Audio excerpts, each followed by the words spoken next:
Assalamualaikum warahmatullahi wabarakatuh. Alhamdulillahirabbil alamin wassalatu wassalamu ala asyrafil anbiya'i wal mursalin wa ala alihi wa sahbihi wa man tabi'ahum bi ihsan ila yaumiddin. Amma ba'd. Kaum muslimin dan muslimat jemaah salat maghrib yang rahmati Allah, alhamdulillah bersyukur kita kepada Allah tabaraka wa taala. Allah masih memberikan kepada kita berbagai macam nikmat yang cukup banyak. Sebagaimana kata Allah tabaraka wa taala, wa in ta'uddu ni'matallahi la tuhsuha. Jika kalian coba menghitung nikmat-nikmat Allah, maka kata Allah tentu kalian tidak dapat menghitungnya. Dan Allah tidak meminta kita untuk menghitung nikmat-nikmat yang banyak, tetapi Allah meminta kita untuk mensyukuri nikmat-nikmat tersebut dengan menggunakan nikmat-nikmat tersebut untuk semakin menambah ketaatan kita kepada Allah dan semakin jauh dari bermaksiat kepada Allah tabaraka wa taala. Dan di sisi lain ada sebagian saudara-saudara kita yang sedang diuji oleh Allah dengan sedikit dicabut nikmat sehatnya. Kita berdoa kepada Allah semoga mereka diberikan kesabaran dan diberikan kesembuhan segera dan dijadikan ujian yang menimpa mereka sebagai salah satu penyebab diangkatnya derajat mereka yang lebih tinggi di hadapan Allah tabaraka wa taala. Kaum muslimin dan muslimat jemaah salat maghrib yang dirahmati Allah, tanpa terasa malam hari ini kita sudah memasuki bulan Rajab. Setelah Rajab ada Sya'ban dan setelah itu masuk bulan Ramadan. Artinya kita menyisakan 2 bulan lagi dan insyaallah kita akan bertemu dengan bulan Ramadan yang mulia. Begitulah waktu terus berjalan, baik kita sadari ataupun tidak. Allah tabaraka wa taala di dalam surat Al-Imran ayat 190 mengatakan, inna fi khalqis samawati wal ard wa ikhtilafil laili wan nahar la ayatil liulil albab.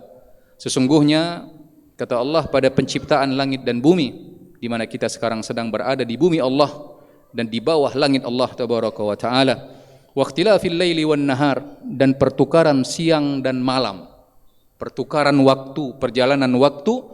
Kata Allah semua itu terdapat la ayatil liulil albab, terdapat tanda-tanda, terdapat pesan-pesan bagi orang-orang yang berakal. Ini bagi orang-orang yang berakal sehat, bagi orang-orang yang beriman. Artinya orang-orang yang beriman, orang-orang yang berakal sehat, perjalanan waktu tersebut tidak dianggap hanya sebatas kebiasaan, tetapi seiring dengan bertambahnya usia, yang itu artinya semakin dekatlah ajal kita untuk bertemu Allah, untuk mempertanggungjawabkan seluruh amalan yang kita lakukan di permukaan bumi ini menjadi pelajaran bagi kita. Bagaimana hendaknya kita terus mengintrospeksi, bermuhasabah. Allah tabaraka wa taala dalam surat Al-Hasyr ayat ke-18 Allah mengatakan, ya ayyuhalladzina amanu taqullaha wal tanzur nafsum ma qaddamat lighad wattaqullaha innallaha khabirum bima ta'malun. Kata Allah, wahai orang-orang yang beriman, bertakwalah kepada Allah dan hendaklah setiap kita mengintrospeksi, setiap kita melihat, setiap kita mengkaji, ya, apa yang telah Dia siapkan, ya, lighad, untuk hari kiamat nanti, untuk ketika Dia akan bertemu dengan Allah. Karena semua kita akan mati, hanya menunggu waktu dan ajal yang Allah telah siapkan. Dan setelah kematian itu kita akan dimintai pertanggungjawaban dari apa yang kita lakukan di permukaan bumi ini. Jemaah salat maghrib yang dirahmati Allah, kalau untuk hidup di dunia ini yang rata-rata kata Rasul sallallahu alaihi wasallam, a'maru ummati baina sittin ila sab'in. Usia umatku itu rata-rata 60 sampai 70 tahun. Ini kabar dari Rasul sallallahu alaihi wasallam. Ini bukan berita PBB yang bisa salah, bisa benar. Ini bukan berita ramalan, tapi ini berita dari Rasul sallallahu alaihi wasallam. Manusia yang berbicara dengan wahyu. Kata Rasulullah, usia umatku itu rata-rata 60 sampai 70 tahun. Jangan lupa.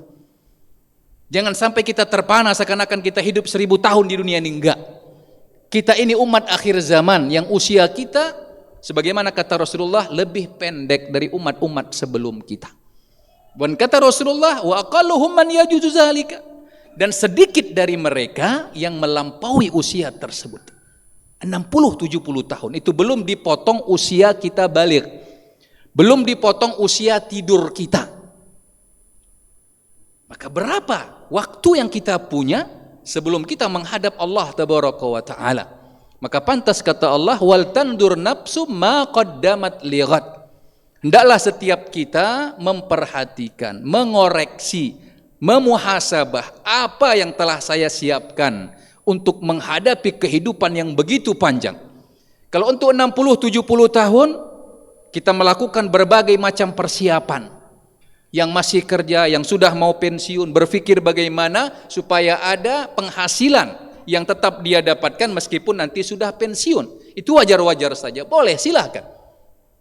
Tetapi jangan sampai untuk hidup yang 60-70 tahun kita begitu serius, tapi untuk menghadapi kehidupan yang tidak akan habisnya, kehidupan akhirat nanti, kita main-main. Sholat terlambat, kalau sempat ya sholat, kalau enggak ya sudah. Tapi kalau bisnis di dunia harus disempatkan.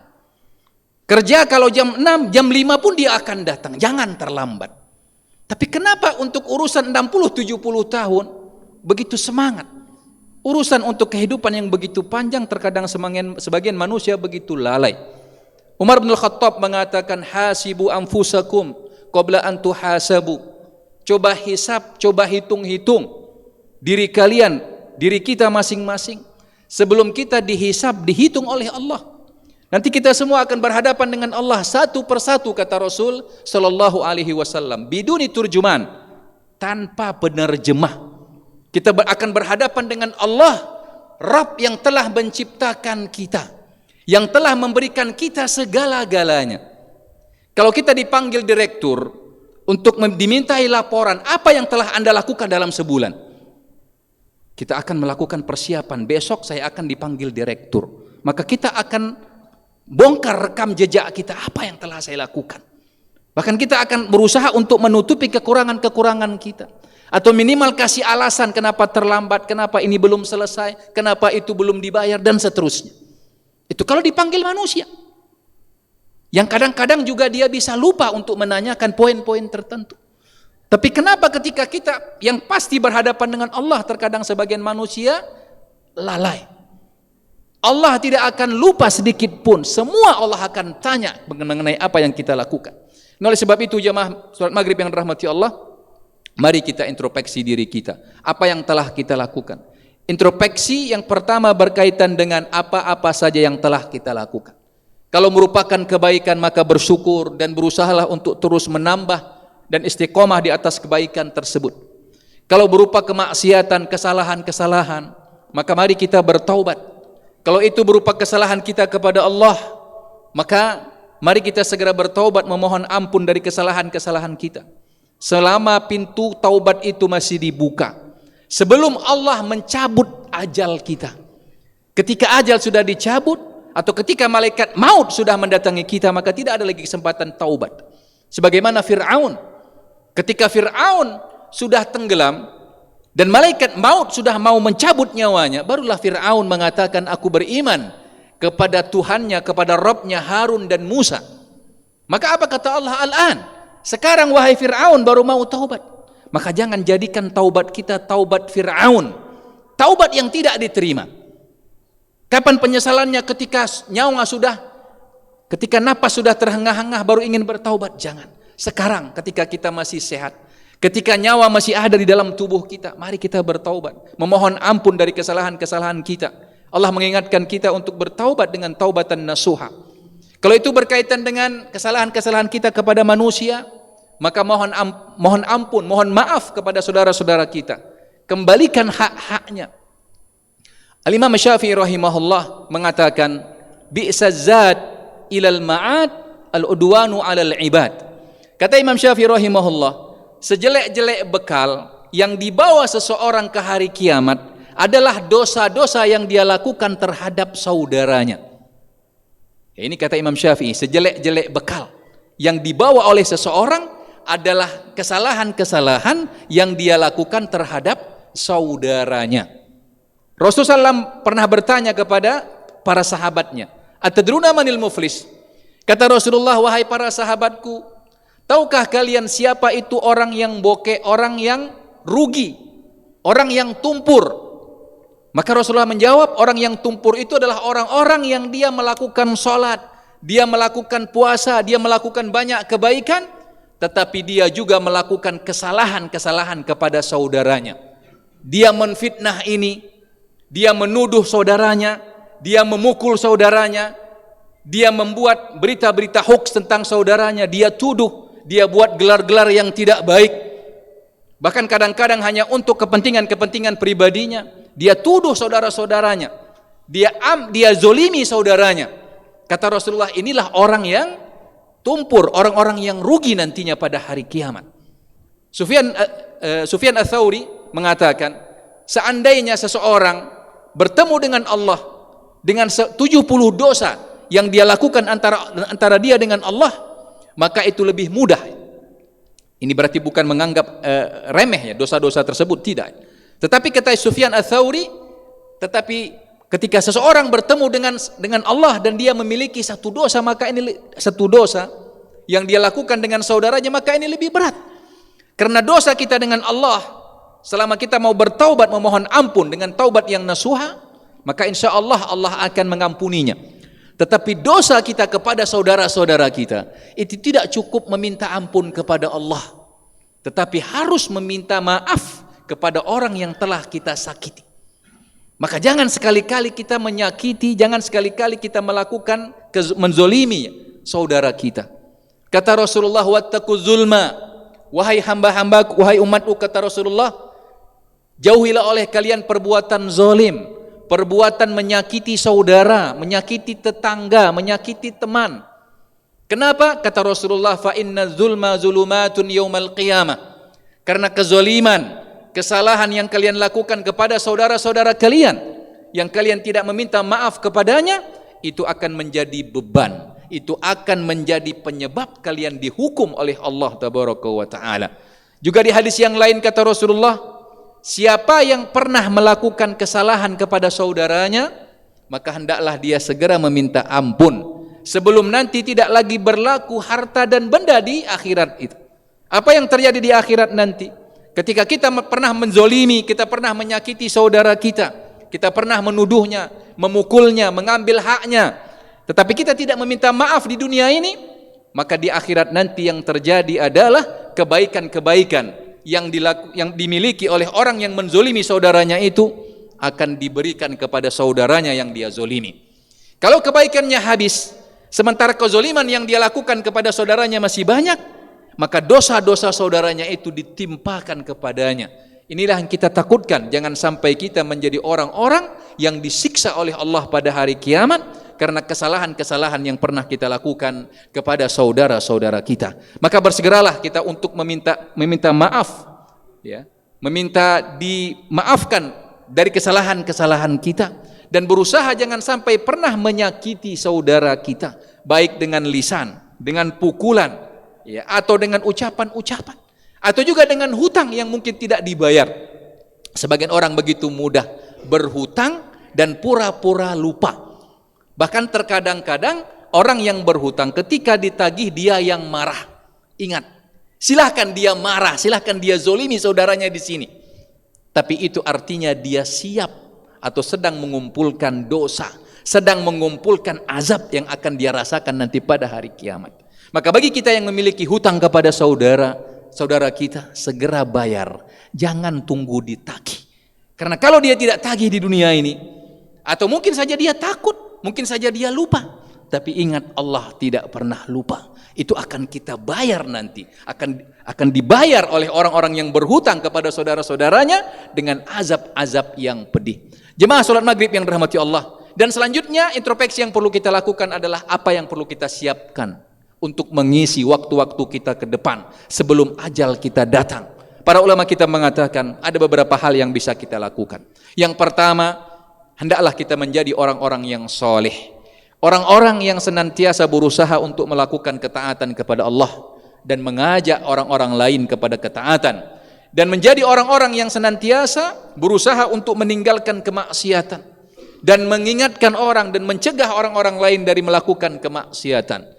Kata Rasul sallallahu alaihi wasallam, siapa yang ingin mendapatkan doa dari umat Islam sampai pun dia telah meninggal, maka hendaklah dia menjadi orang yang soleh.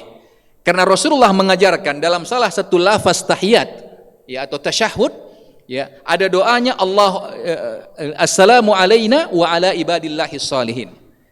Keselamatan, kebaikan kepada kita dan keselamatan dan kebaikan kepada orang-orang yang soleh. Ini dibaca oleh kaum muslimin di dalam setiap solatnya. Maka siapa saja orang yang berusaha untuk menjadi orang yang soleh, maka dia akan mendapatkan doa-doa yang banyak dari saudaranya, baik ketika dia masih hidup maupun ketika dia sudah meninggal. Maka berusahalah kita menjadi orang-orang yang soleh agar kita terus mendapatkan doa-doa yang baik. Juga orang-orang yang soleh ini akan mendapatkan kebaikan untuk dirinya dan untuk keturunannya. Sebagaimana Allah ceritakan dalam surat Al-Kahfi ayat ke-82, dialog antara Nabi Khidir dengan Nabi Musa. Ketika Nabi Musa meminta kepada Nabi Khidir belajar dan mengikuti perjalanan Nabi Khidir, maka Nabi Khidir melakukan beberapa perbuatan, beberapa amalan. Tentunya ini dengan petunjuk dari Allah Tabaraka wa Ta'ala, yang menurut Nabi Musa itu sesuatu yang di luar akal. Dan di antara yang dilakukan Nabi Khidir adalah di mana Nabi Khidir memperbaiki rumah dua anak yatim di sebuah desa yang mereka di situ tidak diberikan apa-apa. Mereka minta makan, mereka minta bantuan kepada penduduk desa tersebut. Tetapi warga desa itu tidak mau membantu mereka. Tapi ketika dia dapati rumah anak yatim yang sudah roboh, maka Nabi Khidir membangunnya, memperbaikinya. Ya, maka Nabi Khidir mengatakan sebagaimana diceritakan oleh Allah Tabaraka wa Ta'ala, wa ammal jidaru fakana li ghulamaini yatimaini fil Madinah wa kana tahtahu kanzul lahuma wa kana abuhuma salihah. Kata Nabi Khidir kepada Nabi Musa, wahai Musa, kenapa rumah ini kita bangun sementara meskipun penduduk desa tidak membantu kita? Kata Nabi Khidir, tahukah kamu rumah ini adalah milik dua anak yatim, yang di bawah rumah tersebut ada harta. Supaya kenapa kita bangun? Supaya hartanya tersebut terjaga dan mereka bisa menikmatinya nanti ketika mereka sudah dewasa. Dan orang tua dari kedua anak ini adalah orang yang soleh. Para ulama kita menyebutkan yang dimaksud orang tuanya itu, ada yang mengatakan adalah kakeknya yang ketujuh, ada yang mengatakan kakeknya yang keempat. Artinya apa? Seorang yang soleh, dia akan mendapatkan kebaikan dan juga keturunannya akan mendapatkan kebaikan.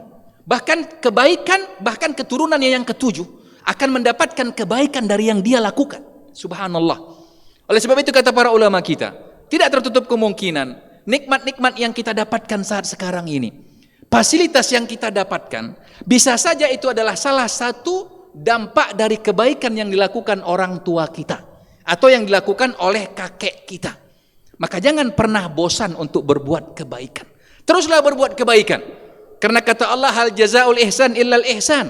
Adakah balasan kebaikan selain kebaikan? Enggak ada. Kalau kita lakukan kebaikan dengan ikhlas, maka insya Allah akan datang kebaikan sama kita. Dan juga keturunan kita akan mendapatkan kebaikan-kebaikan tersebut.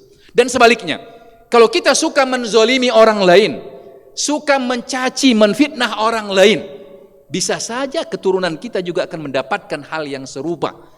Maka oleh sebab itu, berusahalah untuk kita menjadi orang yang soleh agar kita mendapat kebaikan dan juga keturunan kita mendapatkan kebaikan-kebaikan tersebut. Dan yang kedua yang bisa kita lakukan, maka marilah kita berusaha untuk memiliki generasi-generasi yang soleh.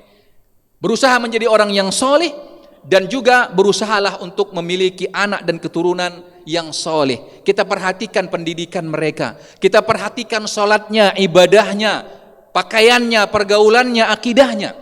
Jangan sampai orang tua seperti peternak ayam. Bagaimana peternak ayam? Peternak ayam hanya peduli kepada makanan ayamnya, tidak peduli kepada yang lain. Sehingga kata para ulama kita, jangan sampai orang tua itu seperti peternak ayam yang untuk anaknya hanya peduli apa? Yang penting belikan baju, yang penting dia kasih makan, setelah itu selesai. Sholat urusan belakang, pakaiannya mau telanjang mau enggak silahkan urusan belakang, dia mau pacaran mau berzina enggak ada urusan.